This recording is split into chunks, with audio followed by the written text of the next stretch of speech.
Hello, everyone. This is Tom Fox back for another episode, and you're in for a treat today. Why? Because I'm in for a treat today because our guest is Dr. Dennis Cummins. Dennis is the founder and has the Pro Speaker Academy. We are both members of the C-Suite Thought Council and Network, and we've had the opportunity to meet several times. And I asked him if he would take some time to visit with us about speaking and selling without selling. Dennis, with that incredibly long-winded introduction, first of all, welcome and thank you so much for taking the time to visit with me today. Hey, Tom, it is my pleasure to be here. I know this is kind of overdue. We've known each other for a while, and I really look forward to today's session with you. Dennis, could you detail your professional background for our audience? Sure. Professionally, started out as a chiropractor, ran two successful offices in New York for about 23 years. Over the last 6 or 8 of those, started transitioning into professional speaking. I always was a fan of personal development and business development workshops, and I was invited by one of the largest training organizations in the world to become one of their lead trainers and actually share some of the stuff that I had been learning with other folks. And kind of as I started to do that, I realized this is what I'm meant to do. If you ever had one of those moments where it's, oh my God, this is amazing. This is what I want to do forever. It was one of those experiences for me. And I gradually transitioned away from chiropractic into speaking from the stage, selling and teaching and working with people, sharing the knowledge and experiences that I'd accomplished or achieved or accumulated over the years. Dennis, we're going to touch on your latest book, Non-Professional Speaking, and also your upcoming event, Building Your Business from the Stage. But before we get there, what I wanted to ask you is, what's the link between topics as various as compliance, speaking, selling, and communication? It's a great question, Tom. I think one of the things is, when we talk about selling from the stage or using speaking to sell, we're all selling something all the time. Now, that may be a product or a service. In that case, it's transactional. We're speaking to actually sell something. But when we're not doing that, we're trying to sell a point of view. We're trying to sell a concept. For corporations and companies, they're selling the mission and the vision of the leadership to the people down below them.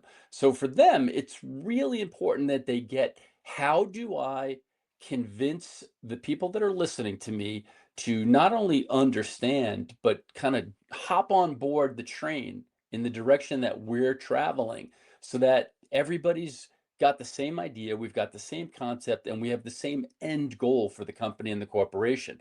So for that reason, I think, learning how to speak confidently and in a compelling manner really helps corporate leaders get more buy-in from their employees and their management levels.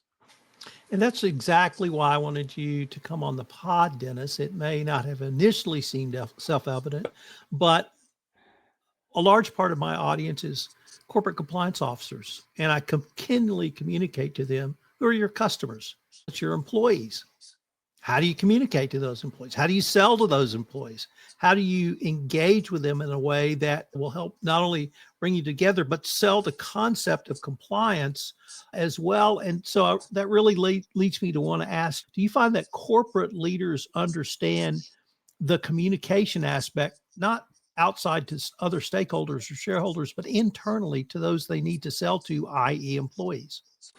There are some that do understand the relationship and the importance of clear communication, but I've found that in many organizations, there's a breakdown in that sort of chain of conversation, if you will. It's like playing a big giant game of corporate telephone. The CEO and the C-suite level executives are giving their middle management and middle managers, they're giving them a directive and an instruction for how to move forward. And they just assume, all right, everybody understands my message. We're all going to follow along and this is going to get done. It's going to be amazing. The company's going to be profitable. Woo!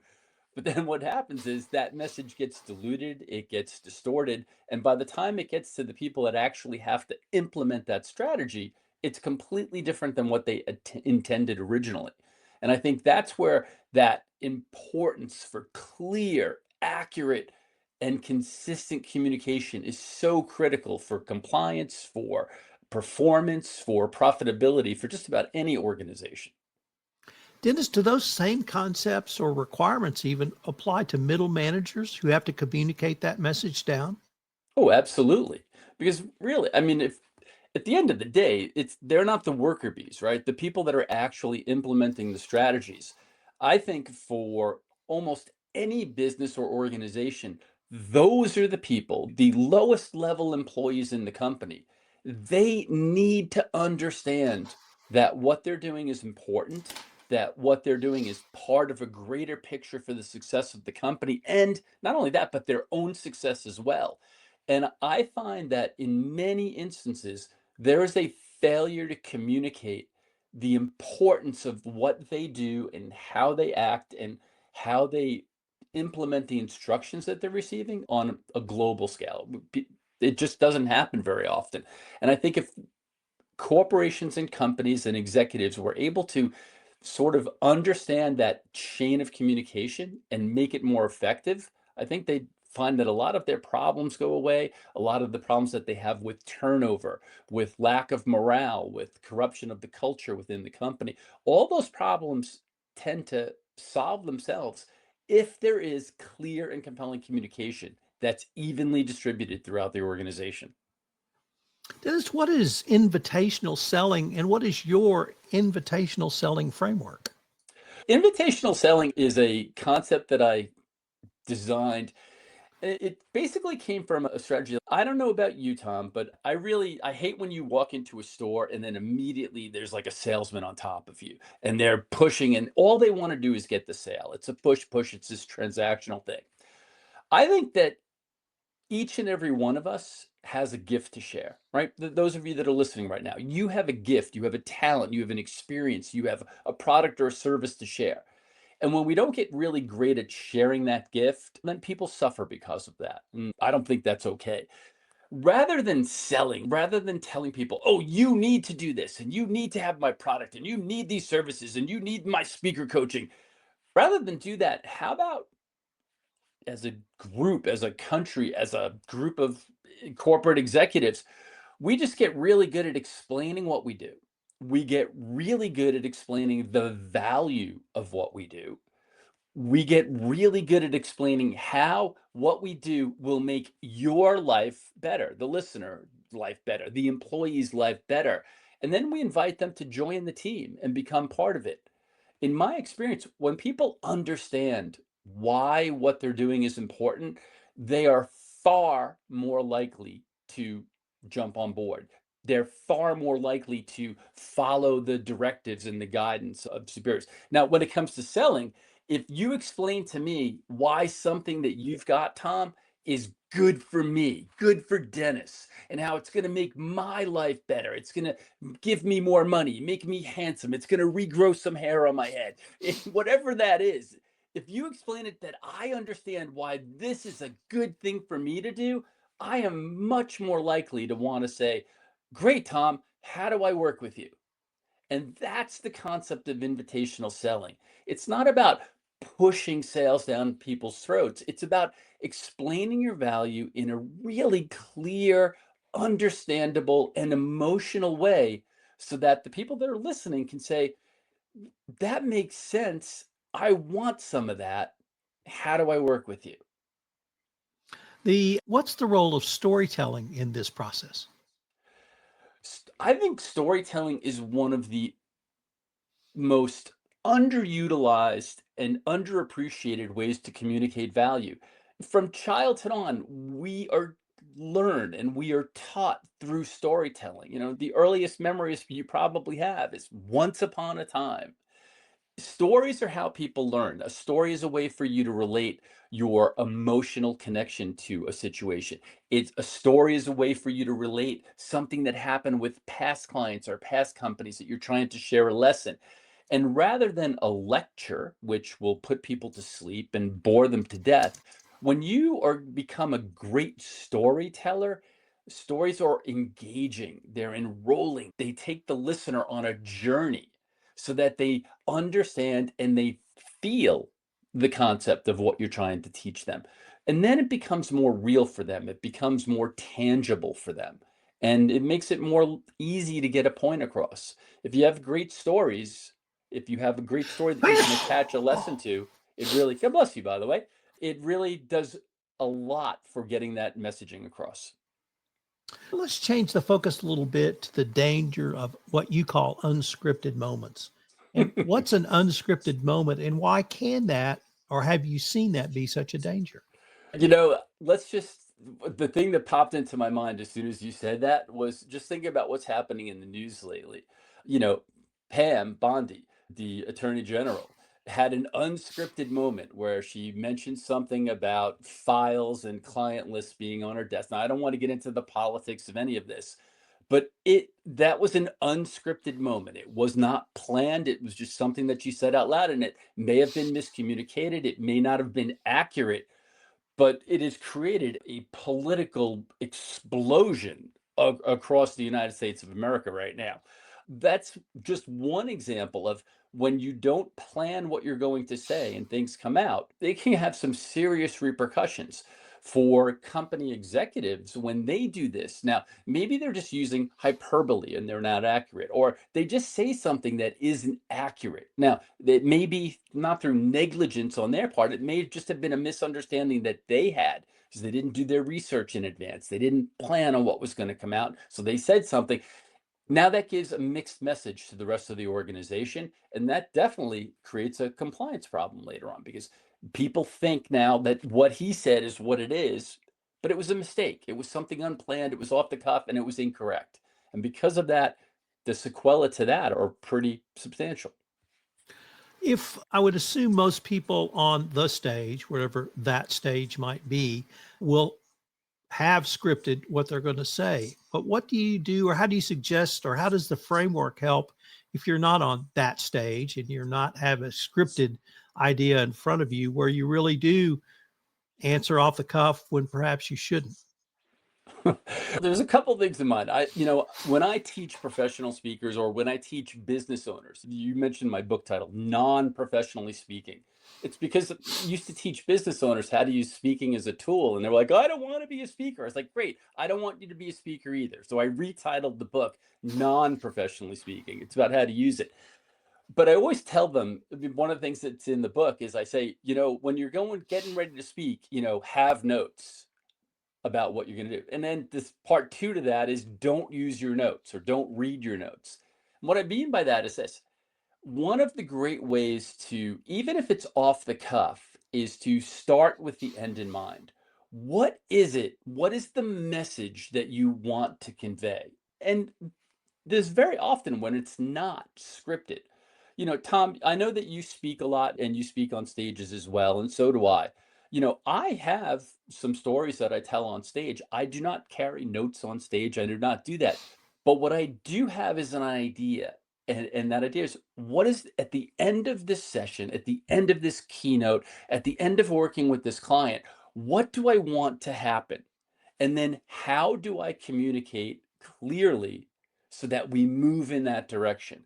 And I think if that is something that executives and managers kept in mind, their communication would become far more effective. Number one, keep it clear. Don't overcomplicate what you have to say. Less is more in this case. So keep it clear. Number two, know what your goal is. Know what it is that you want to achieve at the end of this conversation. Then you can get confirmation. You say, hey, does everybody on board? Do you understand? To make sure that what you said landed, that what you said was understood, and that it gets conveyed the same way. I really love the idea of the invitational selling by a compliance officer to an employees along the lines of let's make more money for the company through doing business ethically and in compliance as a theme to maybe get the business to understand we are not Dr. No from the land of no or the Department of Business Non-Development. We're actually going to let you run faster.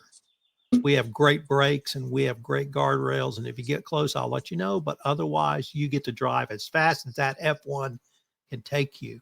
And And Tom, if I can, that's all really amazing and true. But I think there's another part that many organizations miss, and that's why is it good for me to do that? Right? Why do I care if the company makes more money? Why do I care if we're more effective? Why do I care if we meet all our KPIs for this quarter? And that's the part where when you talk about storytelling, when you talk about the invitational selling, it's adding that one little component about not forgetting to talk about why is it good for the listener to follow along with what you're saying. I was about to ask you a question about culture, but you answered the question before I gave it to you, which was using these tools to really enhance and build culture within an organization. It's something that, in terms of cost effectiveness, how costly is it for me to take that message to employees consistently? It doesn't cost you anything to be consistent about it. What it just takes is a little forethought, a little bit of planning, and just being very strategic about what you're going to say, when you're going to say it, and how you're going to say it. And this is a skill that many managers and executives have never been taught. I totally understand that. When I started speaking, I was horrible at it. I didn't know how to have sales conversations. I didn't know how to convey information in a way that created engagement and excitement from the audience. Those were all learned skills, and they're not hard skills, but they do require a little bit of awareness of what to do and how to move forward with it. I wanted to ask you about using clear speaking to build trust, but I want to start with this story. A major US corporation, a multinational corporation, started an internal podcast for employees only. And the guests on the podcast were corporate executives. And the feedback and this was a compliance related podcast, but the feedback was stunning. And it was the following: we absolutely loved it because it humanized our leaders in a way many of us had never met our corporate executives or the executive leadership team. But they communicated through the podcast format and it made them more human. And I say all that to ask you, can these skills be used to really not so much humanize the leaders, but allow the employees to feel like they have a relationship with the leaders? Absolutely. That's a great, as you were saying that, that's the word that kept popping into my mind. Good communication and storytelling and intentional conversations are a great way to create a relationship, not just with your customer base, but with your own workforce, with your own employees. And I think this is a tremendously missed opportunity in different companies and corporations. Hey, they're like, all right, you know what? We need to increase our employee satisfaction. So we're going to bring in some more healthcare. We're going to provide a fitness center. We're going to bring daycare in. We're going to provide this benefit and that benefit. All of that is great. And I think that's important. But making them feel like they're part of your team and making them feel valued and understood and appreciated, that costs nothing other than having an authentic conversation that lets them know, I understand who you are. I understand what you do. And I want you to know that I also understand how important you are to the success of our organization, and let you know that this means a lot to me and we're part of a team. How can we work together? That single message costs the company nothing. And it can create such incredible results in terms of increased productivity, increased creativity, decreased turnover, which are all of the things that happen when employees feel appreciated, they feel like they're contributing, and they feel like they're valuable. And it's not necessarily the paycheck that makes them feel those things, it's the connection and the relationship. And one of the best ways to do that is through storytelling, through having conversations, just like we're talking about today. I'd like to turn to your upcoming event, Building Your Business from the Stage, and maybe explore that a little bit. Could you tell us who is that event designed for and what will they get out of it? That's a 3-day hands on event where I teach business owners and executives how to have, I'm going to call them promotional conversations. If you want to promote an idea, you want to promote a service, you've got a new initiative in your company, how do you get that message across in a way that makes the listener want to become involved with you. If you're a business owner that you've got a product or a service, maybe you're in a consulting industry and your sales team are having conversations selling consulting services, or the consultants are selling them themselves, or if you're in any type of professional services organization where you're responsible for getting new clients, that's all the art of invitational selling, about crafting a promotional message. So over 3 days, we basically walk everybody in the room. They're kept intentionally small because there's a lot of one-on-one coaching and direct mentorship, but we actually go over the design of a promotional message. What does it look like? What are the components? What order do I recommend that they be in to be the most effective? And then we actually have all of the participants do it and write it while we're at the program. Because I don't know about you, Tom, but I've seen people that have gone to personal development and business development programs and they get all the information, they go home and they do nothing with it. I decided I wasn't going to let that happen. So we make them do it while they're at the event. So by the time they're done on the third day, they've not only written their promotional message, their invitational sale, they've actually delivered it to some of the other participants and gotten feedback on where did it work? Where did it didn't work? How did it land? Was it effective? And throughout the whole weekend, they get coaching from me on, hey, that sounds great, but I don't know if that should be in your story. It kind of makes everybody get a little confused. How about we tighten that up a little bit? The end of the result is that most of, if not all of the attendees, all of them have said it's incredibly valuable. But those that go on to use it have, 10x their income.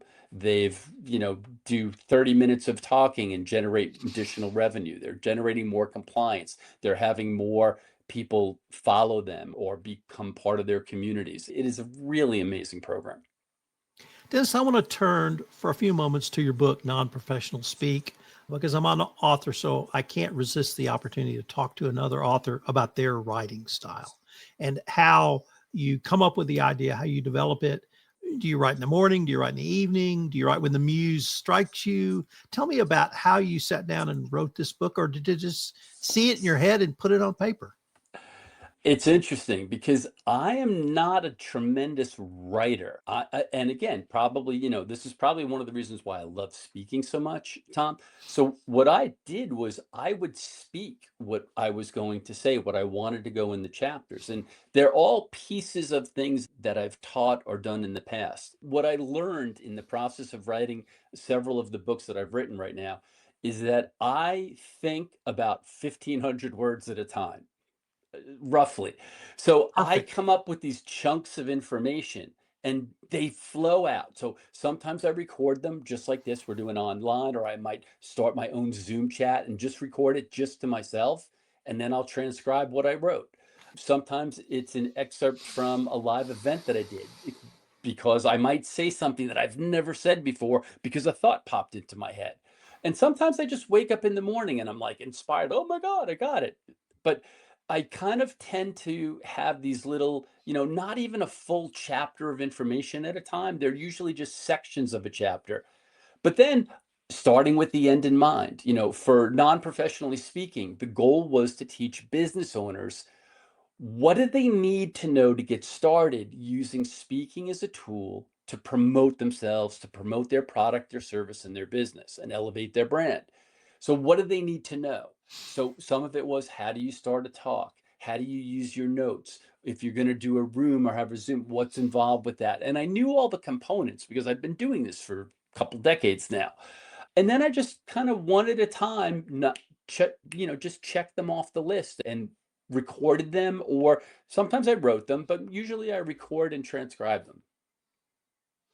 Dennis, unfortunately, we are near the end of our time for this episode, but I wanted to ask you before we leave if our listener wanted to connect with you, find out more about your book, find out more about the upcoming event, Building Your Business from the Stage, or really anything else on the topic you've touched on today, what would be the best places for them to go?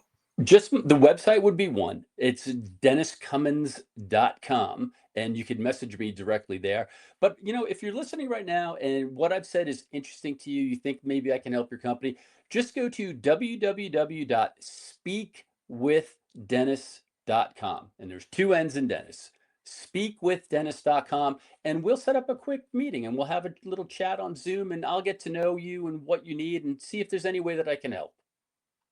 Dennis, I think we've hit the metrics that I measure every podcast for today. So I wanted to thank you for that. And I hope we can continue this conversation.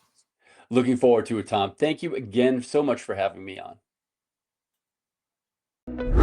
Compliance Podcast Network. Start your mornings with daily compliance news, quick, sharp updates on the top compliance and ethics stories in under 5 minutes every morning in Compliance Podcast Network. Because compliance never sleeps. Need practical advice fast? Check out Compliance Tip of the Day. One actionable idea to level up your program. Short and sweet, every day on Compliance Podcast Network. Got 10 minutes? We've got the week's top 10 stories. 10 for 10 brings you the big compliance headlines. Fast, fun, and focused. Every Saturday on Compliance Podcast Network. And don't miss the Sunday Book Review, where compliance meets culture through must-read books and big ideas every Sunday in Compliance Podcast Network. Whether you're in the office, on a walk, or commuting, stay smart, stay ethical, stay tuned. Only on the Compliance Podcast Network. Available wherever you listen to podcasts.